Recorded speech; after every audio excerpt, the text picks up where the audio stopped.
Hello mga stories. Okay. So, another content na naman tayo para sa ating sa gabing ito. Okay. So, ito may patutsada sa ating Reddit. Ito naman sabi daw, sino ang blog na dati mong inabangan pero ngayon ay hindi na? Okay, tapos sinara ko na lang ito dahil may binanggit siya, minention niya yung isang influencer. Okay, ayaw kasi ano tayo dito Ah, ayaw kasi magbanggit kung sino yung mga talagang may mga dati na bata na ayaw niya. Kasi ayaw magbanggit na ganito. Bahala kayo kung nasa comment section, kung mention mo, wala na ako dun, okay? Okay, so ito, sa akin kasi, may mga vlogger na ganun din na inaabangan ko. Daily talaga inaabangan ko. Okay, pero ngayon hindi na. Alam mo bakit? May isang influencer na na-disappoint ako. Okay? Walang yung na disappoint ako talaga. So, hindi siya yun, no, ito yung noon pa. Siguro, last year pa, inamin niya. Pero inamin na hindi. Diba? Tapos, yun nga na, tapos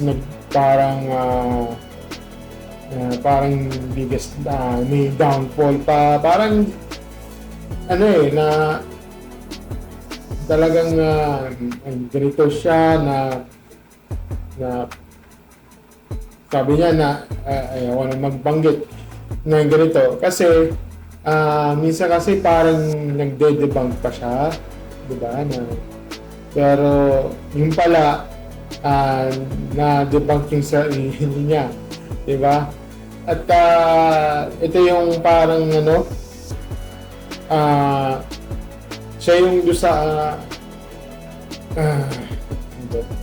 siya yung nag-endorse ng isang kandidato, siguro isang kilala, 'di ba, ng taga Maynila, 'di ba? Yun nga lang siya na naging bayaran na siya ngayon. Parang binayaran siya para sirain ng ganito. Yun ayaw ko na magbanggit yung sino, pero kilala niyo ito. Alam ko maraming na yung na-content na ganito siya, tapos yung pala yung pagkatao niya na tapos gagamitin niya, tapos parang kakasuhan niya na yung parang gano'n. Nakakalungkot yung parang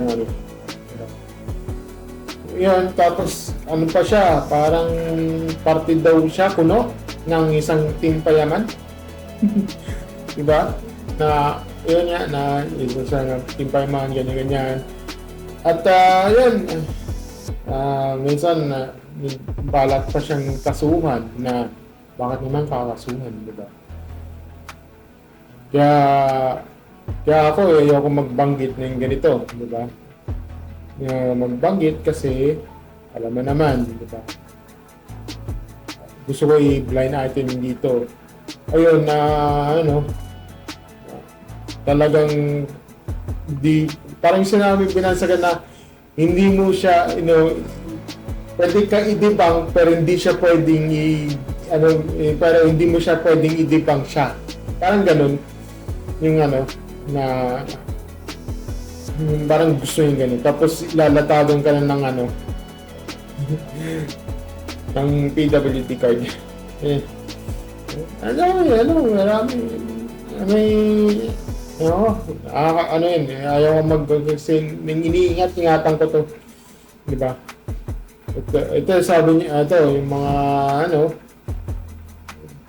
may mga sinasabi niya dito sa sa comment section, diba, sa mga redditors ito, cringe oil, flexings, obvious scripted planks like, diba, WTF doon, may isang compound kayo na alam na vlogging kinabubuhan nyo, tapos isa lang kayo lalabas, pupunta sa isang part ng banyo without hearing yung OA na tawanan.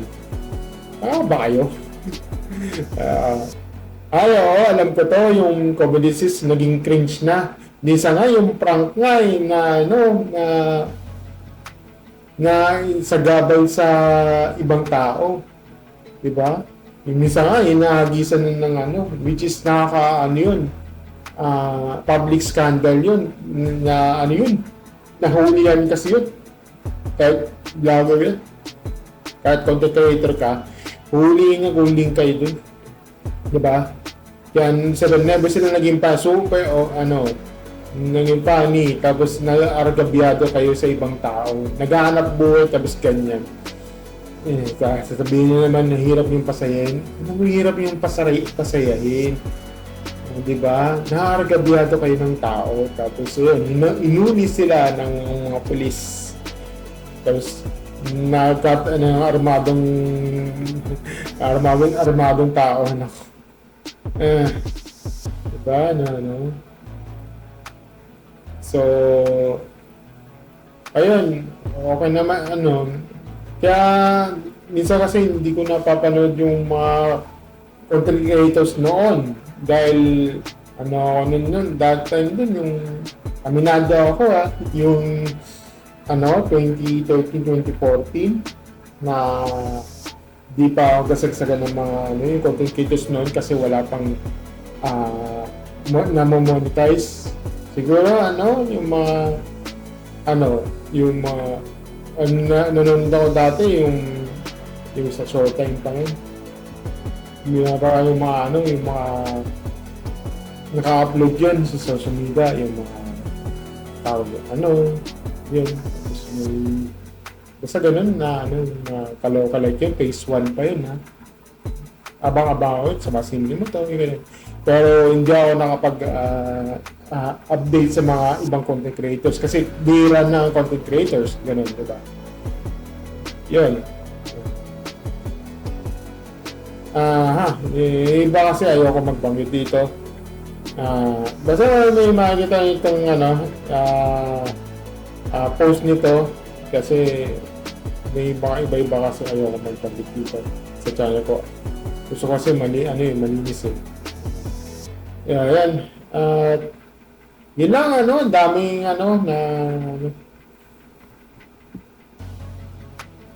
iba kasi celebrity na naging yun lang ang sabi ko at basta ngayon hindi ko na yung iba na gusto ang pero ngayon hindi na. Siguro isa lang yung isang content creator na matino, diba? Walang yung iba kundi si isang binansagan siya ng PewDiePie ng Pinas. Kilala mo sino yun? Yan. Tsaka si ito magbabanggit ako PewDiePie ng Pinas, Sunny Vito ng Pinas, at yun. Ano pa yung iba? Ang dami. Speaking of ang dami may isang balak kong gayahin. Pero hindi pa ngayon 'Di ba? Isa siyang Japanese. Balak ko yung ganun na gagawin kong live stream tapos kung may sasakyan ako, pwede kong yan. Ila-live stream ko yan. Kasi na-testing ko na yung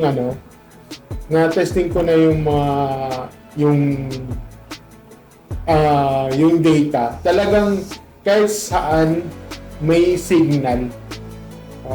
Kahit saan may signal. As long as may backup ka ng dalawa. Kasi may isa dyan na okay pa, yung isa hindi. Mostly yung isa okay. Pwede ako mag stream. Diba? Ang ko dito is kailangan ng magandang phone tapos magandang wifi or magandang data. Yan lang pinaplano ko yun. Pero matagal-tagal pa. Baka siguro mga 2 years, 3 years pa. Di ba? Pero yan yung parang ko dito. Pero yan yung kasi yung pinapangarap ko na gagawin kong live stream. Parang Twitch yung inaano ko. Nagde-live stream siya tapos ni-interact sa mga followers niya. Di ba yun? Gusto kong gayahin ng ganun. Parang Isa siyang Twitch ng Pinas. Yan lang masasabi ko. Thank you sa panonood natin. Like, share, subscribe natin sa channel. And click on the notification sa baba. Diba? Thank you and see you in the next video. Bye!